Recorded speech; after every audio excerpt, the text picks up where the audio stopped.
ተነሳ ተራመድ ክንድህን አበርታ ለአገር ብልጽግና ለወገን መከታ። እመቤታትና ጌቶች ጤና ይስጥልኝ። ይህ ዲያሌክቲክስ ነው። በማናቸውም ግለሰብ፣ ተቋም፣ የህዝብ አስተዳደር መዋቅር ያያያዝ ይሁን አመራር በዓለሙ ከሚንቀሳቀሱ ነፍሳት ይሁን ግዑዝ ቁስ ነገር ከቀላል ወደ ከባድ ከትንሹ ወደ ትልቁ የሚጓዝበትን የእድገት መሰላል ለመቃኘት ይረዳል። ዲያሌክቲክስ በህብረተሰብ፣ በግለሰብ፣ በተፈጥሮና በመንግስት መካከል የእርስ በርስ መተጋገል አንዳቸው በሌላኛቸው ላይ የተመረኮዙ መሆናቸውም ይቃኝበታል፣ ፍሬም ይገኝበታል ነው። የዛሬው ርዕሰ ተረካችን የኢትዮጵያ አየር መንገድን በዚሁ መልክ ለመቃኘት ወጥነናል። ከኤምሬትና ከቦይንግ አኳያስ ከምን ገጽ ላይ ይገኛል የሚለውንም እንጎበኘዋለን። እነሆ። ተነሳ ተራመድ ክንድህን አበርታ ለአገር ብልጽግና ለወገን መከታ። ከሞሶሎኒ አርነት ከተገኘ በኋላ ንጉሠ ነገሥት አፄ ኃይለ ሥላሴ የዘመነኝነት ጥረታቸው አካል የነበረውን የአየር መንገድን የማቋቋም ፍላጎታቸውን ለማሳካት እንዲያግዟቸው አሜሪካንን፣ እንግሊዝና ፈረንሳይን ጠየቁ የሚልን የኢትዮጵያ አየር መንገድ የቀድሞ ሰራተኞች ማህበር አየር መንገዱ እንደ አውሮፓውያን አቆጣጠር በ1945 ተቋቋመ ከሚል ጽሑፍ ላይ ሰፍሮ ይታያል። የቢቢሲ የወሬ ተቋምም ንጉሱ የሀገሪቱን የድህነት ገጽታ ለመሻር የሚጥር ጥራት ያለው ብሔራዊ አየር መንገድ መፍጠር እንደሚቻል ከማመን ነበር የተነሱትም ብሏል። እንደ አውሮፓውያን አቆጣጠር በ1945 የኢትዮጵያ መንግስት ከቲደብሊውኤ ጋር ድርድር አድርጎ ቲደብሊውኤ ማለት ትራንስኮንቲኔንታል ኤር ትራንስፖርት እና ዌስተርን ኤር ኤክስፕሬስ ሁለቱ ተዋህደው የፈጠሩት በአየር አጓጓዥ ተቋም ነው። ካምፓኒው ከኢትዮጵያ የውጭ ጉዳይ አማካሪ ከነበረው ጆን ኤች ስፔንሰር ጋር ውል አስሮ የንግድ አቪዬሽን ኩባንያ ለማቋቋም ነበር። ይህን ያሰፈረው ሂስቶሪካል ዲክሽነሪ ኦፍ ኢትዮጵያ መጽሐፍ በሀገር አሜሪካ በኮንግረስ ላይብረሪ ይገኛል። በ2.5 ሚሊዮን ብር የመነሻ ኢንቨስትመንት በ25 ሼር ድርሻ ተከፋፈሉ።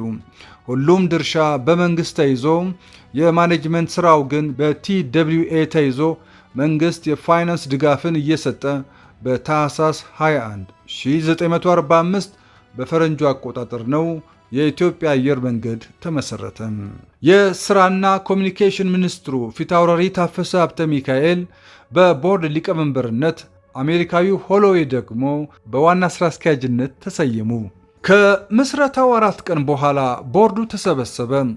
ለአውሮፕላንና ለመለዋወጫ መግዣ 75,000 ፓውንድ በካይሮ ባንክ እንዲቀመጥ ወሰነ። ወዲያውም አውሮፕላን በመሬታቸው ላይ የማሳረፍ መብት እንዲገኝ ከኤደን፣ ግብፅ፣ ፍሬንች ሶማሌላንድ፣ ሳውዲ አረቢያና ሱዳን ጋር ድርድር ተደርጓል። ይህ ከሆነ በኋላ 5 ዳግላስ ሲ-47 አውሮፕላኖች ተገዙ። ስራው ሲጀምር አብዛኛው ሰራተኛ፣ ፓይለቱ፣ ቴክኒሽያኑ፣ መካኒኩ አሜሪካውያን ነበሩ።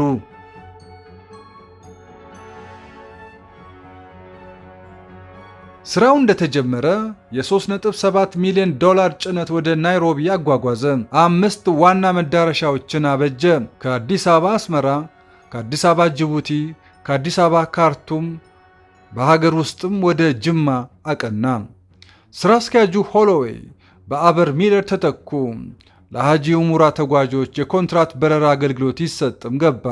ወደ ሙካላ፣ ፖርት ሱዳን፣ ሳይዳ፣ ቦምቤ፣ ኦማንና ካራቺ አድማሱን አሰፋ። ግን የአየር መንገዱን አውሮፕላን በካርቱም እንዳያሳረፍ ተከለከለ። ከዕለታት አንድ ቀን ከልካይዋ እንግሊዝ ነበረች። ወደ ፖርት ሱዳን በሚወስደው አንድ ጠርዝ ላይ ነዳጅ እንዲቀዳ ብቻ ነበር የተፈቀደለት የኢትዮጵያ አንደኛው አውሮፕላን። ይህ ለምን ሆነ ስል መረጃ ለማፈላለግ ብሞክርም አልተሳካልኝም። አንድ ነገር ግን እንድገምት ፍቀዱልኝ። ሱዳን በወቅቱ የእንግሊዝ ቅኝ ተገዢ ነበረች፣ ኢትዮጵያ ደግሞ ነፃ ሀገር። የኢትዮጵያ አውሮፕላን በካርቱም ደጋግሞ ማረፉ ነፃዋ ኢትዮጵያ በቅኝ ተገዢው የሱዳን ሕዝብ ላይ የስነ ልቦና ጫና ፈጥሮ ሱዳናውያን የነፃነት ሙግት ያመጡብኛል በሚል እንግሊዝ ሰክታ ይሆናል የሚል ነው ግምቴ። በ1949 እንደ አውሮፓውያን አቆጣጠር አየር መንገዱ 40,000 ፓውንድ አትርፎም ነበር።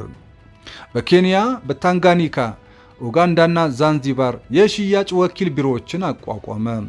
በሀገር ውስጥ ዶዶላ፣ ላሊበላ፣ ምጽዋ፣ ጎሬ፣ ሚዛን ተፈሪና ቴፒም ይደርስ ያዘ።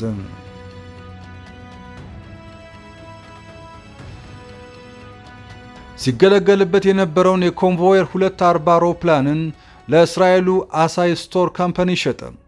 ከሽያጩ ጨማምሮበት 2 ቦይንግ 720 ቢን ገዛበት። የጀት ዘመንን ተቀላቀለ።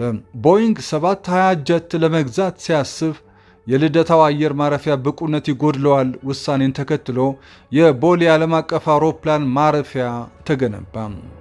ሽግግር ከልደታ ወደ ቦሌ ተደረገ። ቦሌ 720 ቦይንግን ተቀብሎ አስተናገደ፣ አሳረፈ። TWA ከስራ አስኪያጅነት ወደ አማካሪነት ተቀነሰ። አየር መንገዱ በ25ኛ ዓመት የልደት ቀኑ ላይ በ1971 የመጀመሪያውን ኢትዮጵያዊ ስራ አስኪያጅ ሾመ፣ ኮሎኔል ስምረት መድኃኔን። ኢትዮጵያውያን አሜሪካውያን መተካት ጀመሩ። በትብብር የመስራቱን ነገር ግን ቀጥሎ ነበር። የመለዮ ለባሹ መንግስት ደግ በአየር መንገዱ ላይ የበዛ የሰው ኃይል ጭኖበት ስለነበር የአገልግሎት ጥራትና ገቢ ማሽቆልቆል አሳየ። ስህተቱን በማረም እንደ ነፃ የንግድ ተቋም መሰረት እንዲይዝ ራሱ ደርግ ወሰነ። በ1980 እንደ አውሮፓውያን አቆጣጠር ነው ካፕቴን መሐመድ አህመድን ዋና ሥራ አስፈጻሚ አድርጎ ሾመ። ካፒቴኑ የሰው ኃይል ስምሪት የተጫነውን ኩባንያ በ10 በመቶ አራገፉለት። የወታደሮቹ መንግሥት ወዳጅነቱ ከምስራቁ ዓለም ጋር ቢሆንም ቅሉ ካፕቴን መሐመድ ወደ አሜሪካኖቹ ሸብረክ ብለው ቦይንግ 727 እና ቦይንግ 7676ን ከአሜሪካ ገዙ። አየር መንገዱ የሥልጠናና የጥገና አገልግሎትም ይሰጥ ጀመር። በጊዜው በረሃብ ዜና ስሟ የሚነሳው ኢትዮጵያ የውጭ ምንዛሪ እጥረት ታክሎበት የኢኮኖሚ መውገርገር ውስጥ የነበረች ብትሆንም አየር መንገዱ ክብሩን እንዳስጠበቀ መቀጠል ችሏል። በወቅቱ ክርስቲያን ሳይንስ ሞኒተር መጽሔት የካፒታሊስት ሰክሰስ ኢን ማርክሲስት ኢትዮጵያ ሲል አሰኝቶ ጽፎት ነበር። ካፒታሊስታዊ ስኬት በማርክሲስቷ ኢትዮጵያ እንደማለት። ፋይናንሻል ታይምስም በፊናው በአፍሪካ ትርፋማ አየር መንገድነቱን አስመስክሯል የኢትዮጵያ አየር መንገድ ብሎለታል። በ1982 ነው ቦይንግ 767 እና ቦይንግ 767-200 ኢአርን በማዘዝ ከአፍሪካ ቀዳሚ ሆነ። አውሮፕላኖቹ 12100 ኪሎ ሜትር በረው ከዋሽንግተን አዲስ አበባ ገቡ። የኢትዮጵያ አየር መንገድ በ1990 ዓ.ም ቦይንግ 757 ተገዛለት። ወደ ባንኮክ፣ ቤጂንግ፣ ደርባና ጆሃንስበርግ መንጎድ ያዘ። ፎከር 50 ለሀገር ውስጥ በረራ ተመድበውም ነበር። በ2000 እንደ አውሮፓውያን አቆጣጠር ቦይንግ 787 ድሪም ላይነር ለመግዛት አስታውቆ ነበር። በሂደት ኤርባስ A350-900፣ ቦይንግ 777-200 ሲአር እና ቦምባርዲየርን ለመግዛት ውሳኔ ያደረገ። የወታደራዊው የኮሚኒዝም ወኪል መንግስት በበረሃ ታጋዮቹ ሲከረበት ይኸው ተተኪው የህወሓት ኢህአዴግ መንግስት በገበያ የሚመራ ተቋም እንዲሆን ተወስኖለት የወቅቱ የመከላከያ ሚኒስትር ስዬ አብርሃ ቦርድ ሰብሳቢነት በወቅቱ የመከላከያ ሚኒስትሩ በስዬ አብርሃ ቦርድ ሰብሳቢነት በስርዓት ንጋቱን ደግሞ በዋና ስራ አስፈጻሚነት ሰየመ። በመስከረም 2010 በሉፍታንዛ አሰልጣኝነት የስታር አሊያንስ አባል እንዲሆን በይፋ ተጋበዘ። በ2011 አባልነቱ ጸደቀለት። ከአባልነት አኳያ ከግብፅና ደቡብ አፍሪካ አየር መንገዶች በኋላ ሶስተኛው አፍሪካዊ ኩባንያ ሆነ። ከዓለም አኳያ ደግሞ 25ኛው አባል አሰኘው። በታህሳስ 2017 ላይ 105 ዓለም አቀፍ 20 የሀገር ውስጥ 44 የካርጎ መዳረሻዎችን አበጀ። ከማንኛውም አየር መንገዶች በላይ ለአፍሪካውያን አገልግሎት እየሰጠ ነው። አሁን ከ150 በላይ አውሮፕላኖች አሉት። የኢትዮጵያ ንግድ ባንክ፣ ኢትዮ ቴሌኮምና የንግድ መርከብ እንደ ኢትዮጵያ አየር መንገድ ዓለም አቀፍ ኩባንያ ለመሆን ያልቻሉበት ምክንያት ራሱን የቻለ ጥናትና ምርምር እንደሚያሻው ይታየኛል። ጥያቄም እጠይቃለሁ እንዲህ በማለት ለአየር መንገዱ የተሰጠ ነፃነት ለእነሱም ምነው አይሰጥ እላቸዋለሁ። የዓለም ንግድ ድርጅት አባል እንሁን ስንል የእኛኑ ካምፓኒዎች ለተወዳዳሪነት እንዲበቁ ካጠናከርን በኋላ መሆን የለበትም ወይ ስልም አክልበታለሁ። የአፍሪካ መሪዎች አየር መንገዳቸውን ነፃ የቻርተር በረራ እያዘዙ ሲያንከላውሱት፣ ለሙስና ሲያጋለጡት፣ ሲያከስሩትም የኢትዮጵያ መሪዎች ግን እንደ ማናቸውም ተገልጋይ ለቻርተር በረራ ከፍለው አንጻራዊ ነፃነቱን ጠብቀውለት ለዛሬ ያበቁት ንጉሠ ነገሥቱ የደርግ የኢህአዴግና የብልጽግና መንግስታት ሁሉም ምስጋና ይገባቸዋል። ተነሳ ተራመድ ክንድህን አበርታ ለአገር ብልጽግና ለወገን መከታ። የኢትዮጵያ አየር መንገድ ከሌሎች አየር መንገዶች ጋር ሲወዳደር ቁመናው ምን መሳይ ነው? ከምስረታ የጊዜ ቁመቱ ስንነሳ የኢትዮጵያው በ1945 ሲቋቋም የኤምሬቱ ደግሞ በ1985 ነበር የተቋቋመው። የኢትዮጵያ አየር መንገድ የ40 ዓመት ዕድሜ ታላቁ ነው ማለት ነው። የቻይና አየር መንገድ በ1959 ሲቋቋም የኢትዮጵያው በ14 ዓመት ታላቁ ነው። የኬንያ አየር መንገድ በ1977 በመመስረቱ የኢትዮጵያ አየር መንገድ በ32 ዓመት ታላቁ ነው። እርግጥ ነው ቦይንግ በ1916 እንደ አውሮፓውያን አቆጣጠር በመመስረቱ የኢትዮጵያን በ29 ዓመት ይተልቃል። የኢትዮጵያ አየር መንገድ በ$20 ቢሊዮን 60 አውሮፕላኖችን ከቦይንግ ገዝቷል። ለ150 ሺህ አሜሪካውያን የሥራ ዕድል ፈጥሯል ያለው የቀድሞው የአሜሪካ የውጭ ጉዳይ ሚኒስትር የነበሩት የጆን ኬሪ ሪፖርት ነው። የኢትዮጵያ አየር መንገድ ከቦይንግ ጋር አብሮ መስራት ከጀመረ ከ90 ዓመት በላይ ሆኖታል። ቦይንግ የአንድ አሜሪካዊ ዜጋ መጠሪያ ስም ነው። ሰውየው ከየል ዩኒቨርሲቲ ትምህርቱን ከጨረሰ ወዲያ በአንድ የእንጨት መሰንጠቂያ ፋብሪካ ውስጥ ይሰራ ነበር። ከዚህ ስራው ባጠራቀመው ደሞዝ በዱዋሚሽ ወንዝ ዳርቻ አነስ ያሉ ጀልባዎችን መስራት የጀመረው በ1910 እንደ አውሮፓውያን አቆጣጠር ነበር።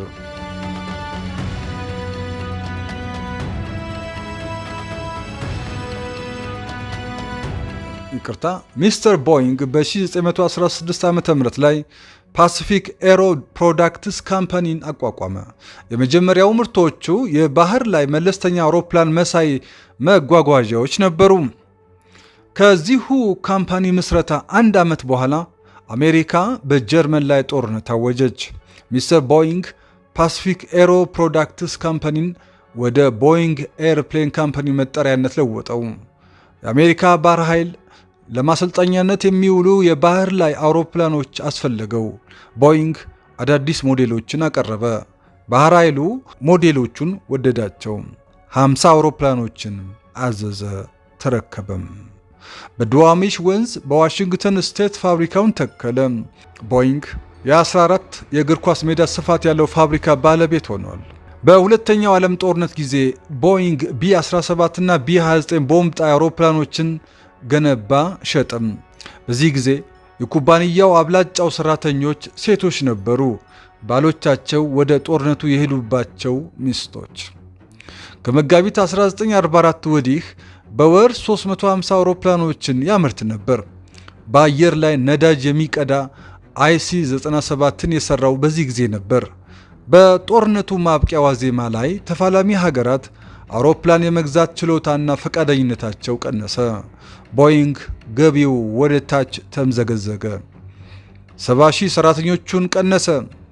ባለ 4 ሞተር የንግድ አውሮፕላን C-97 እና ስትራቶ ክሩዘር ሞዴል 377ን አምርቶ በመሸጥ ኪሳራውን ለማካካስ ሞክሯል። ሞዴሎቹን እያሻሻለ ለዛሬ ለ102 ቢሊዮን ዶላር ዓመታዊ ገቢ በቅቷል። ከ153,000 ሰራተኞች በላይ ያሉት ቦይንግ የአሜሪካ ሕዝብ ንብረት መሆኑ ባይዘነጋ። ጦርነት የፍላጎትና አቅርቦትን ሕግ ላይ ጠብቅ ይችላል።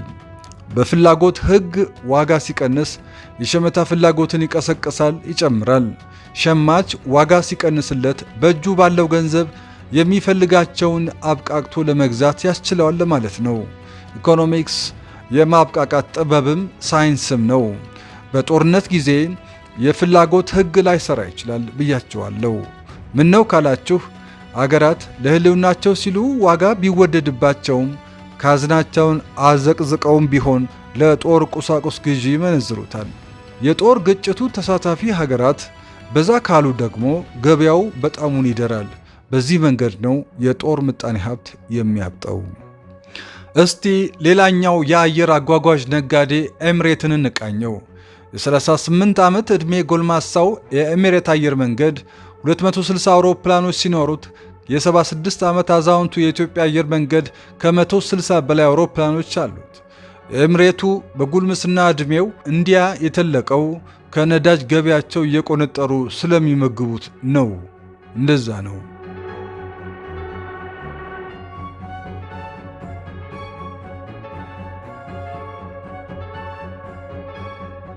በሁለት የኪራይ አውሮፕላኖች ሥራ የጀመረው ኤምሬት ዛሬ ላይ ከ165 መዳረሻዎች ከ255 አውሮፕላኖች በላይ ባለቤት እንዲሆን የልዑል መሐመድ ቢን ራሽድ አልሙክተም እጅ ነበረበት። የዓለሙ አየር መንገድ በከሰረበት በ2008 የፋይናንስ ቀውስ ጊዜ $15 ቢሊዮን አውጥተው 58 ጀት አውሮፕላኖችን ገዝተውለታል። የኢትዮጵያው እንደምንም ራሱን ያቆያል እንጂ መሰል ገንዘብ ከመንግስት ለማግኘት አቅም አይገኝም። የጥሎ ማለፉ ጨዋታ እዚህ ጋር ይጀምራል።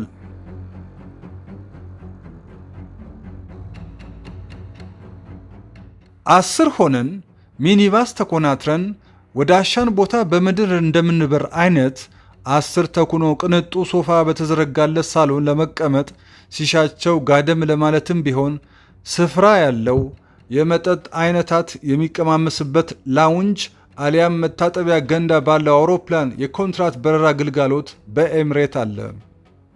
ለዚህ አይነቱ አገልግሎት አንድ አውሮፕላን መድበዋል። ስሙ ኤርባስ ሪስጄ 319 የቢዝነስ ጀት ይባላል። በማህበራዊ ገበያ ጉዳይ ላይ ኤምሬትስ አይቦዝኑም። የዓለም ዋንጫና የፊፋ ስፖንሰር እንደነበር ይታወሳል። ፊፋ የሙስና ወሬ ሲበዛበት ኤምሬት ከአጋርነት እጁን ሰበሰበ።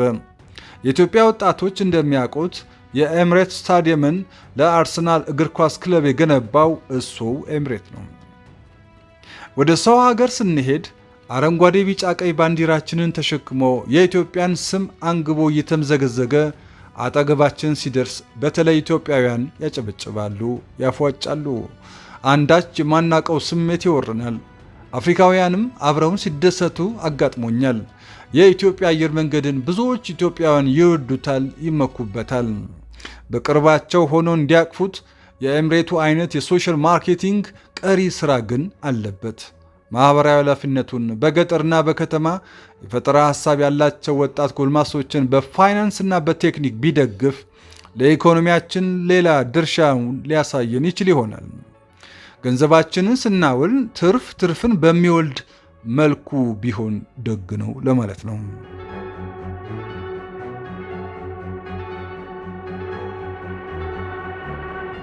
የአፍሪካ የአየር ትራንስፖርት አገልግሎት በኢትዮጵያ አየር መንገድ የተያዘ ነው።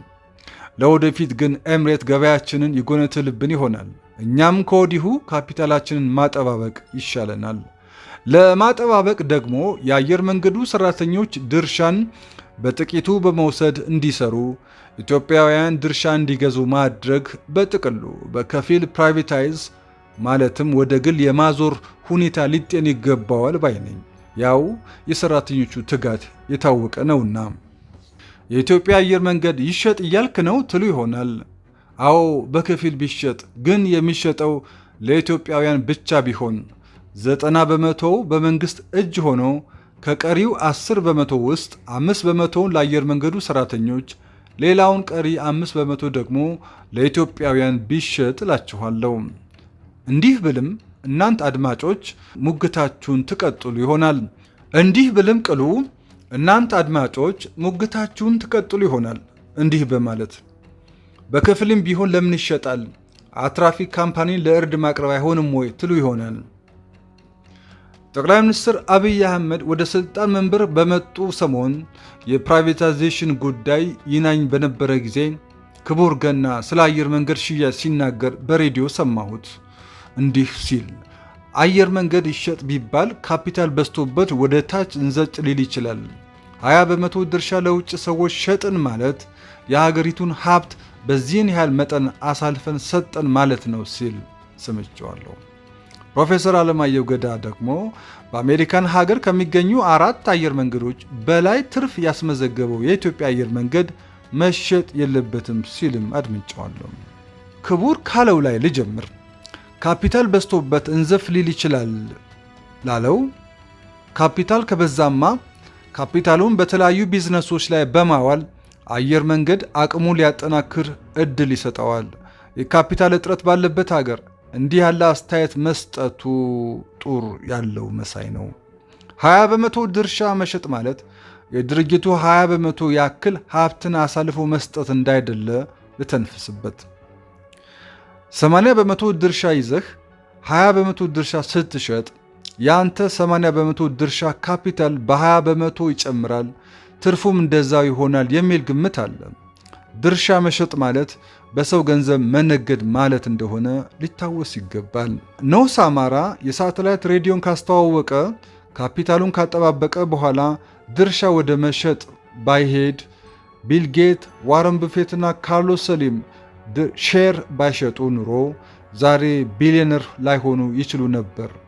በራሳቸው ካፒታል ብቻ እንነግድ ቢሉ የቤተሰቦቻቸው 5ና 6 ትውልድ ቢሊዮን ዶላር ላይ ሊደርስ ይችል ነበር ወይ? አይመስለኝም። ከ4 የአሜሪካ አየር መንገዶች በላይ ያተረፈን አየር መንገድ ለምን ይሸጣል ሲሉ ፕሮፌሰር አለማየሁ ገዳ ለተናገሩት ደግሞ የኢትዮጵያ አየር መንገድ 16000 ሰራተኞች ደሞዛቸው በዶላር የሚከፈል ቢሆን ኖሮ ከነዚያ የአሜሪካኖች አየር መንገዶች በላይ ማተርፍ ይችል ነበር ወይ ስል ጠይቃለሁ። ግን አይመስለኝም። የኢትዮጵያ አየር መንገድን ተሸክሞ ያለው ሰራተኛው መሆኑ እንዳይዘነጋ ማሰላሰልም ይጠይቃል። የኬንያ አየር መንገድ የተደጋጋሚ ኪሳራ የተደረገው ለሰራተኞቹ ከ5 እስከ 8000 አሜሪካን ዶላር በየወሩ መክፈሉ ነበር። የኬንያ አየር መንገድ ሼር ለኬንያውያን ሸጧል። እንዲህ ስል ታዲያ የአየር መንገድ ሰራተኞች ለደሞዝ ጭማሪ ሰልፍ ውጡ እያልኩኝ አይደለም።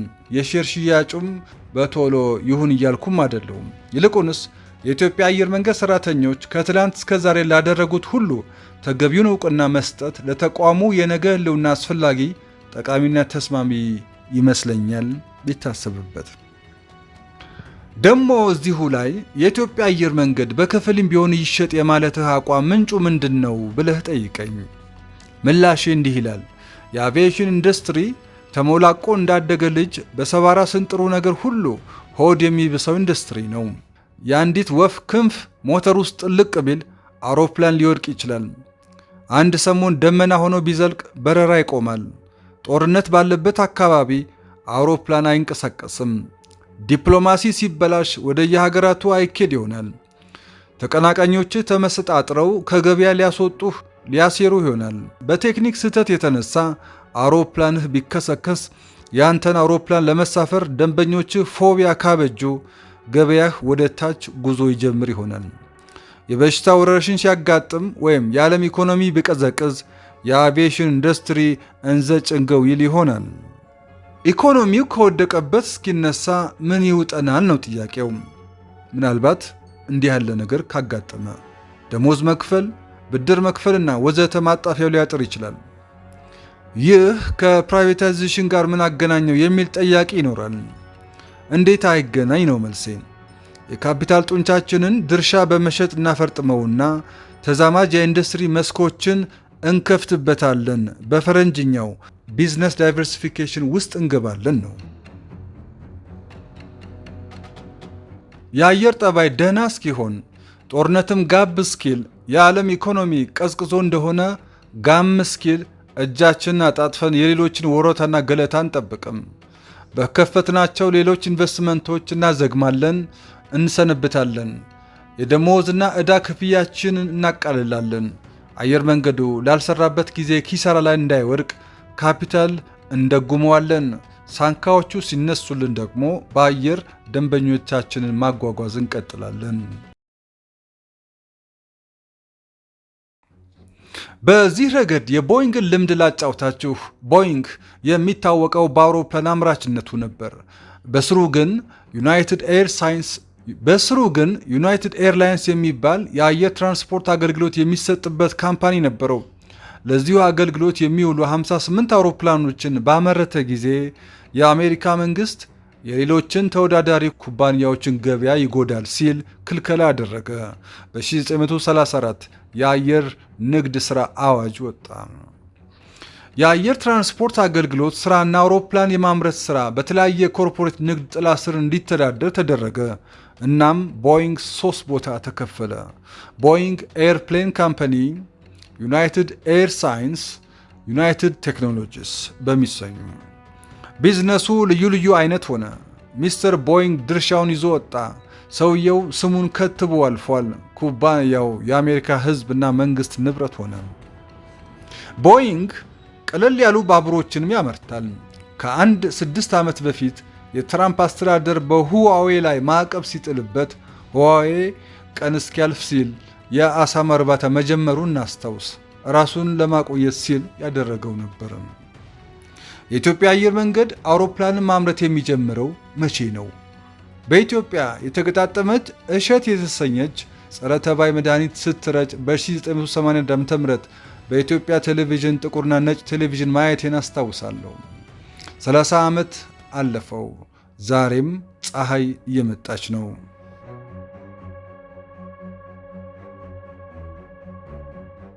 አየር መንገዳችን ባለው ወርክሾፖች አነስተኛና ቀላል የማረሻ መሳሪያዎችን ስለማምረት ማሰብ የለበትም ወይ?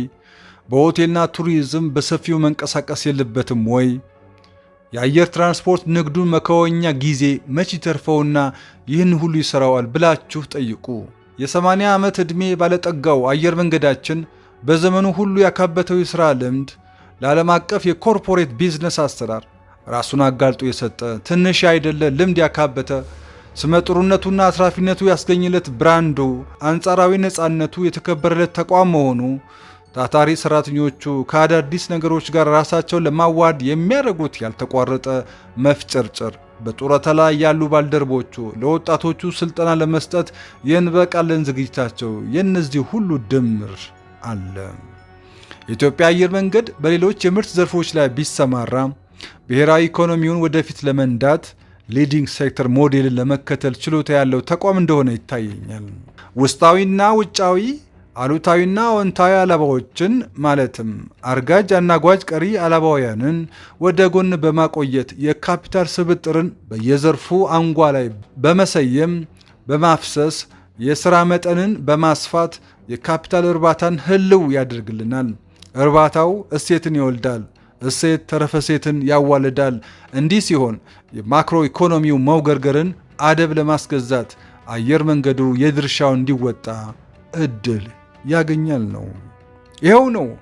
ሸዋፈራው ሽታውን ነበርኩ። እግዚአብሔር ይስጥልኝ።